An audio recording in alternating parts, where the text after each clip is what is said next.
Her mother, Elaine, who remained her steadfast supporter and confidant. The Soebuck family, deeply rooted in the vibrant city of Los Angeles, often gathered for Sunday dinners, a tradition that Linda cherished amidst the whirlwind of her burgeoning career. Her father, Robert, a man of few words but profound wisdom, would often remind her to stay grounded, a sentiment that resonated with Linda as she navigated the often superficial world of modeling. As Linda's career began to take off, she found herself at the nexus of opportunity and ambition. Los Angeles, with its sprawling boulevards and looming Hollywood sign, was a city of dreams. And for Linda, every day was a step closer to her aspirations. Her life was a mosaic of photo shoots, auditions, and industry events, each piece reflecting her relentless drive and unwavering dedication. The fateful day of November 16th, 19 engagements that promised to propel her career further.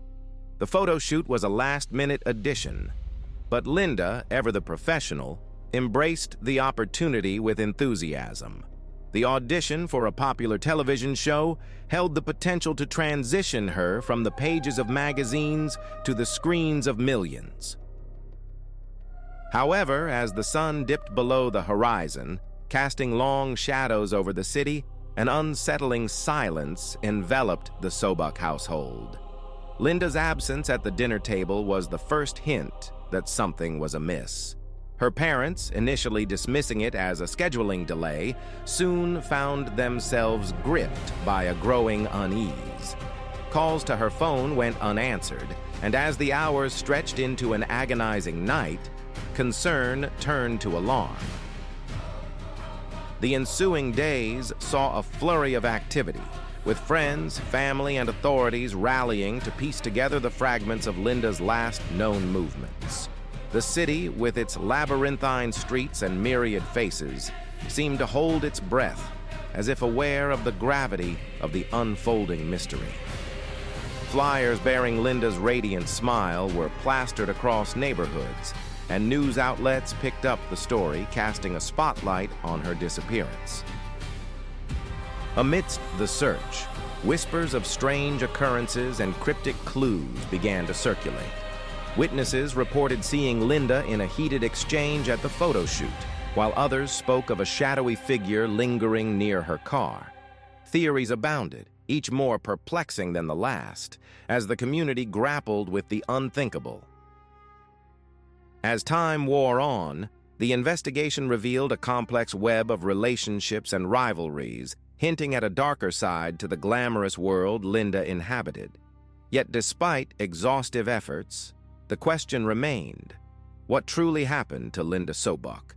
Her disappearance left an indelible mark on those who knew her, a poignant reminder of the fragility of life and the mysteries that can linger just beneath the surface of everyday existence. In the end, Linda's story is a testament to the enduring quest for truth and the profound impact one life can have on the hearts of many. In the vibrant world of fashion, where lights flash and the allure of the runway captivates, Linda's journey shone brightly, a testament to her talent and determination. Her mother, a constant source of encouragement, watched with pride as Linda navigated the unpredictable tides of the modeling industry. Yet, amidst the glamour, Linda was acutely aware of the ephemeral nature of her chosen path. With foresight, she began charting a course for the future, setting her sights on the world of acting, a realm where stories are brought to life and new identities are explored. Her determination led her to audition for television roles, each opportunity a stepping stone towards broadening her career horizons. In the autumn of 1995, during an industry event in the bustling city of Las Vegas, Linda seized the moment. She mingled with photographers, distributing her business cards, each one a promise of potential collaborations. He invited her for a photo shoot, a chance to capture her grace amidst the sleek lines of luxury vehicles. On the morning of November 16, 1995, Linda awoke with a sense of anticipation. An audition for the popular sitcom Married with Children awaited her later that day, a potential gateway into the world of acting she yearned to enter. Yet, her day took an unexpected turn, with a last-minute call for a photo shoot. Calculating the time, she decided she could manage both commitments. At 10:45 in the morning, she phoned her mother, her voice a blend of excitement and haste, promising to call back later. She shared no details about the location or the photographer, a decision that would soon haunt those who loved her. As the day unfolded, Elaine, Linda's mother, felt an unsettling silence. The usual call with updates from her daughter never came. Steve, a family friend, attempted to soothe Elaine's growing unease, suggesting that Linda was merely caught up in her busy schedule. But as night turned into dawn and Linda's housemates reported her absence, Elaine's worry turned into a palpable dread. The revelation that Linda missed her audition sent alarm bells ringing. Elaine reached out to the authorities, her voice laced with the urgency of a mother's instinct. The police initiated their investigation, starting with Linda's housemates. They recounted the last moments they saw her, describing her usual routines, her visits to the gym, her favorite cafes, her meticulous planning captured in a missing planner. At the gym, where Linda was a familiar face, staff and patrons spoke of her fondly. They noted her frequent absences for modeling commitments, but none had seen her on the day of her disappearance. The investigation hit a significant hurdle. No one knew Linda's whereabouts or the identity of the photographer she had met. Days passed, shadows lengthening over the case. In a wooded enclave of Los Angeles County, a sanitation worker stumbled upon an unusual find, discarded photographs in a dumpster. The images depicted a woman of striking beauty, her face hauntingly familiar. He kept a few intrigued by the mystery they hinted at. As detectives continued their inquiries, they delved into Linda's personal life, speaking with former partners, business contacts, and acquaintances. Yet each conversation led to a dead end. No one bore ill will towards her, and no suspect emerged from the shadows. Frustration mounted as 4 days elapsed without progress, the trail growing colder with each passing hour. In the heart of this unfolding tragedy lies a poignant reflection on the fragility of dreams and the unforeseen paths life may take.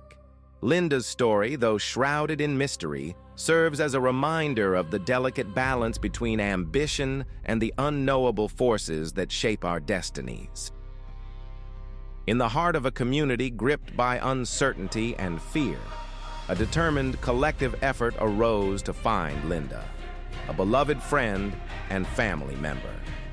Her loved ones, fueled by desperation and hope, embarked on a relentless search campaign. They orchestrated a meticulous plan, disseminating posters far and wide, each bearing Linda's photograph, her vital details, and the tantalizing promise of a $20,000 reward for information leading to her discovery. The community's unwavering support soon swelled this sum to a staggering $100,000, an indication of the collective will to bring Linda home. The spotlight on Linda's disappearance intensified when her former NFL cheerleading team issued a heartfelt public plea, their voices reverberating through media channels. This call to action galvanized national attention, transforming a local tragedy into a story that captured the hearts of a nation. Television networks dedicated substantial airtime to the case, invoking a wave of public empathy and concern. Despite the influx of tips received by law enforcement, hundreds cascading in each day, none provided the breakthrough needed. The investigation seemed at an impasse until an unexpected revelation from a sanitation worker. While performing his routine duties, he stumbled upon discarded photographs that bore a striking resemblance to the missing woman whose face had become all too familiar on news broadcasts. His discovery, coupled with the location of the find, breathed new life into a stalling investigation. The police, galvanized by this lead, scoured the area and unearthed further intriguing items.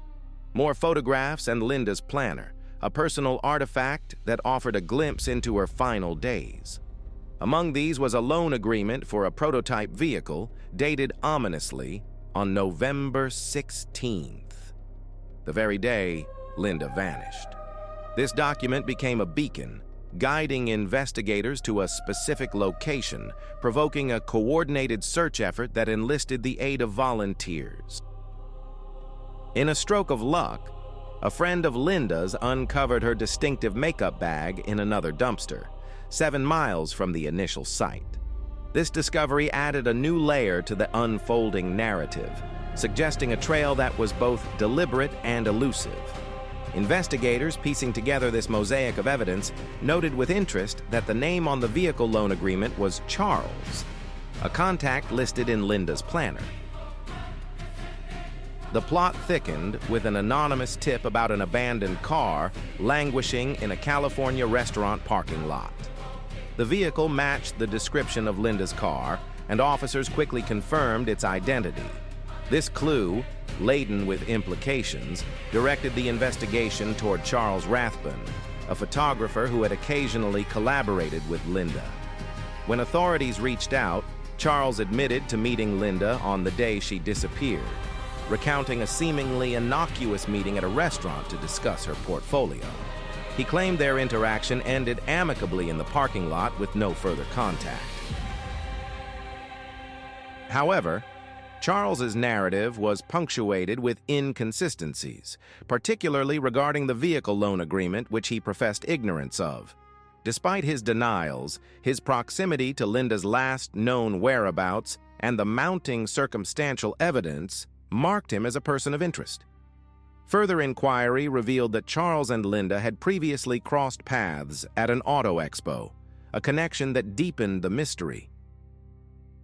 As the investigation progressed, Charles's behavior grew increasingly erratic. He evaded police requests for further questioning, citing various reasons for his absence. His erratic demeanor culminated in a late-night call to a friend where, under the influence, he made cryptic statements that seemed to implicate himself in Linda's disappearance.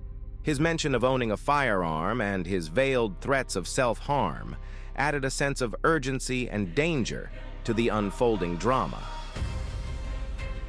In the shadow of these revelations, the search for Linda became a race against time, a poignant reminder of the fragile threads that bind human lives. As the days stretched into an agonizing wait, the community held its breath, united in the hope that justice would prevail and that Linda's story would find resolution in the light of truth. In the heart of Los Angeles, a tale unfolds, a story steeped in shadows and echoes of danger. It begins with a reserve officer, a guardian of the city, responding urgently to a call of distress. The destination, the home of Charles Rathbun, a man whose recent behavior had sparked concern and fear. The officer, accompanied by a colleague, was driven by the memory of a drunken confession, one initially dismissed as the incoherent ramblings of inebriation. Yet as the echoes of that night lingered, so too did a gnawing sense of foreboding. Thus they arrived at Charles's doorstep, urging him to step outside, to face the reality he had woven. Eventually, Charles emerged, a figure swaying under the influence of alcohol, a firearm clutched in his grasp, a dangerous dance of unpredictability. In an instant of chaos, a mishap occurred.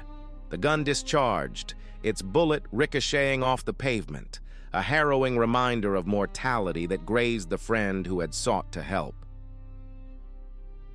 This minor injury, however, was sufficient for the police to intervene to step into the shadows of Charles's home. Within its confines, they uncovered a trove of disquiet. Over 100 firearms, a bag filled with rope, duct tape, and alcohol. But most unsettling were the photographs, a haunting gallery of models posed as if in death's embrace. Under the scrutiny of law enforcement, Charles' PE vehicle and a model named Linda. The setting, he claimed, was the barren expanse of El Mirage, a dry lake bed where stunts were to be performed.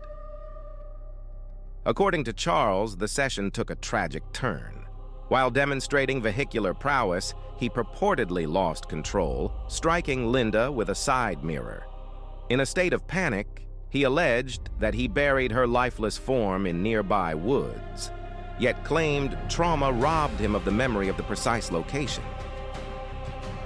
The detectives, seasoned and skeptical, found his account riddled with improbabilities. Yet, without tangible evidence, they had no choice but to detain Charles temporarily while the fabric of his story was meticulously unraveled.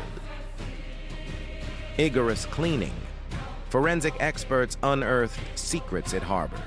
No visible damage aligned with Charles's narrative, yet the car whispered of violence. Reddish stains in hidden crevices, long blonde hairs, and a dent within the door, a silent testament to a struggle. As the investigation deepened, a portrait of Charles began to form, painted by the testimonies of those who had crossed his path. Models who had once stood before his lens recounted tales of discomfort, of professional boundaries blurred and crossed.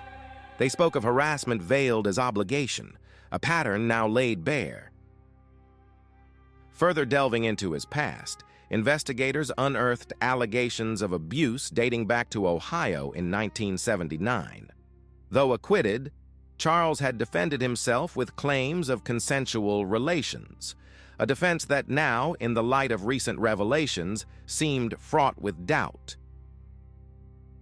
In this tapestry of deceit and revelation, the truth lay waiting, buried beneath layers of manipulation and fear. As the investigation drew closer to resolution, it posed a question that lingered in the shadows. How often does the darkness masquerade as light, and how many stories remain untold in the silence of the night? The narrative of suspicion surrounding Charles intensified with each new revelation. Scientific analysis confirmed the unsettling truth. The hair and blood stains found within the vehicle were undeniably Linda's, their DNA patterns a match. With this damning evidence in hand, the investigators crafted a meticulous plan to coax further admissions from Charles. Feigning belief in his tale of an accidental mishap, they expressed regret at his professed inability to recall the burial site, a strategic move designed to elicit more information. By insinuating that the discovery of Linda's body could potentially validate his innocence, Charles suddenly professed a recollection of the burial location. On the 25th of November, 1995, Charles directed investigators from a helicopter to a secluded area, claiming it as the site where he had interred Linda. After exhaustive searching, the expertise of a forensic anthropologist led to the recovery of her remains. Astonishingly, the body was found to be in an exceptional state of preservation. Experts attributed this to the cold temperatures, high altitude, and limited sunlight exposure, conditions that had markedly decelerated decomposition during the 9 days Linda was missing. The subsequent autopsy unveiled details starkly at odds with Charles's narrative. Linda's legs bore no fractures or abrasions typical of an impact with a vehicle. Instead, her ankles exhibited rope marks identical to those found in Charles's residence. Further examination revealed internal hemorrhages and bruising on her legs, painting a chilling picture of assault. Most disturbingly, her attire appeared meticulously arranged post-mortem, hinting at a contrived scene rather than... A further significant discovery was the absence of makeup on Linda's face, despite Charles's assertion of a photo shoot. Blood analysis revealed a considerable level of alcohol, and the cause of death was determined to be asphyxiation, accompanied by unmistakable evidence of a struggle in her final moments. For Linda's family, the revelation of these horrific details was a harrowing ordeal. The understanding that she had faced such terror and violence evoked a profound and unimaginable sorrow. Unable to bear the sight of her body, her parents and brother relied on Charles's defense attorney to formally identify her remains through photographs. Charles faced charges of first-degree murder with bail set at $1 million. Yet, in the face of overwhelming evidence, he steadfastly maintained his innocence. While in custody, he attempted to take his own life, prompting authorities to enforce rigorous surveillance. This was partly to thwart any potential claims that might mitigate his charges to manslaughter. In a dramatic twist, Charles once again altered his account. He now alleged that it was Linda who had instigated a romantic advance, supposedly disrobing and attempting to seduce him while he concentrated on photographing her. He claimed that when he rebuffed her advances, she became agitated. This narrative, however, did little to absolve him in the eyes of the law or the public. The stark contrast between his account and the forensic evidence underscored a grim reality. A reality that spoke of betrayal, violence, and the tragic loss of a young life. In the labyrinth of human behavior, actions are often shrouded in shadows, leaving the truth to linger as an elusive specter. Yet, it is within these shadows that humanity must seek understanding, driven by a relentless quest for justice and closure. In the shadowed recesses of a world where glamour and danger intersect, a tragic tale unfolds, a narrative shrouded in mystery, deceit, and the haunting echoes of a life cut short.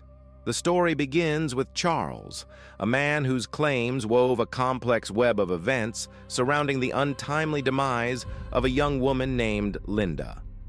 He recounted a sequence of events that started with calming her, persuading her to dress, and then showcasing vehicular stunts that spiraled into disaster. According to him, an accident ensued, resulting in Linda's grievous facial injuries.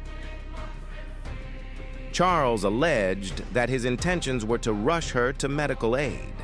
Yet, as the narrative darkens, he described Linda's demeanor as combative, her words laced with threats of litigation. In a moment of purported desperation, he asserted that he restrained her, only to discover, to his horror, that she had ceased breathing. His attempts at resuscitation were in vain. The story took a grim turn with the discovery of ligature marks on her ankles. Charles claimed these were the result of binding her feet to facilitate her burial, a burial that was not meant to be. On the 1st of December in the year 1995, a somber congregation gathered at a small church, its walls echoing with the sorrow of over 1,000 mourners. These were people from all walks of Linda's life, her family, friends, and those who had admired her from afar in the modeling world. The service was a poignant testament to a life filled with promise and abruptly ended. Yet, amidst the tears and tributes, questions loomed large. The investigators found Charles's tale riddled with inconsistencies, the evidence suggesting a grim reality of premeditated violence. As the scrutiny intensified, Charles's narratives shifted, offering a new defense, one that involved rolls of film purportedly showing Linda partaking in consensual acts within the confines of a prototype vehicle, a marvel not yet unveiled to the public eye. Authorities meticulously examined the films. 4 rolls depicted a woman, anonymous and adorned in various ensembles. The 5th roll, however, was a chaotic mosaic of 13 indistinct images, images that tantalized and frustrated with their ambiguity. Double exposed, they obscured crucial details, details that could confirm the vehicle's identity or the woman's.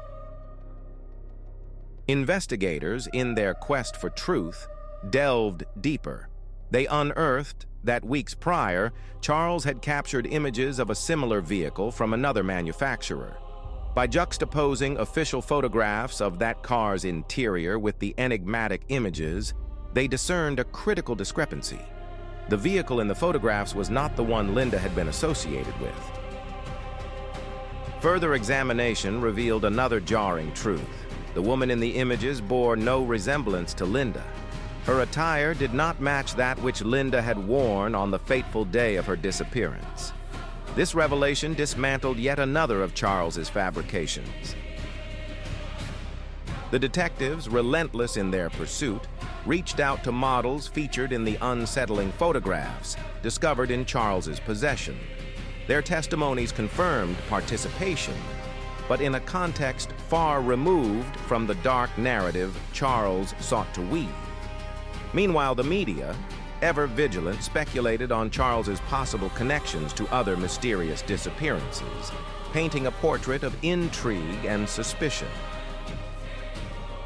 In this labyrinth of truths and half-truths, the story of Linda serves as a stark reminder of the fragile veneer between the world we perceive and the shadows that lurk beneath.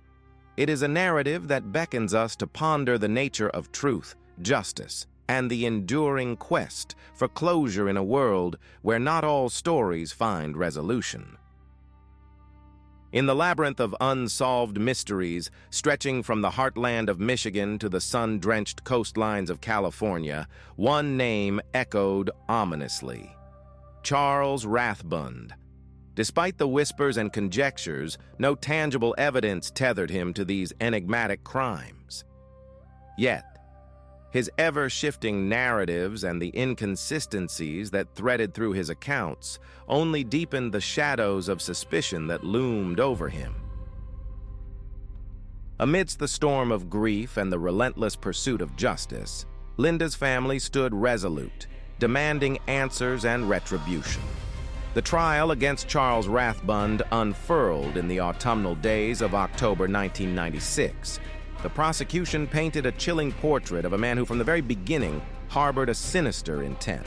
They contended that Charles lured Linda to a secluded area under the pretense of persuasion, yet with the dark readiness to resort to coercion if necessary. Central to their argument was the allegation that Charles plied Linda with alcohol, an act that deviated from her usual demeanor. The prosecution claimed that when Linda resisted his advances, Charles's response was one of violence, culminating in a brutal assault that extinguished her life. Testimonies from two models who had crossed paths with Charles in 1994 cast further incrimination. They disgrace compelled.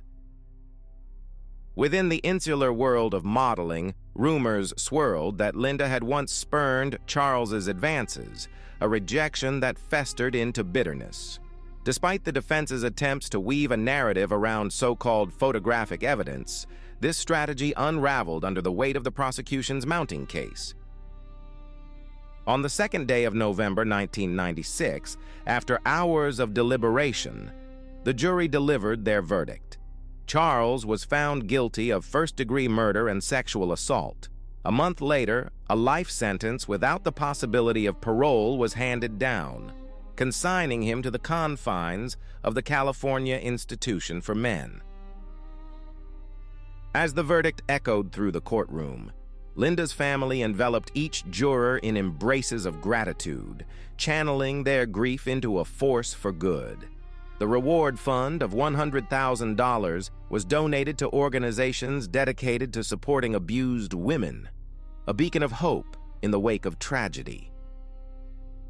Even a decade after Linda's untimely demise, her family grappled with the relentless tide of anger and sorrow. They questioned whether her life might have been spared had the judicial system heeded the warnings of 1979 when allegations of abuse against Charles first surfaced. The haunting possibility that Linda's tragic end could have been averted weighed heavily upon them.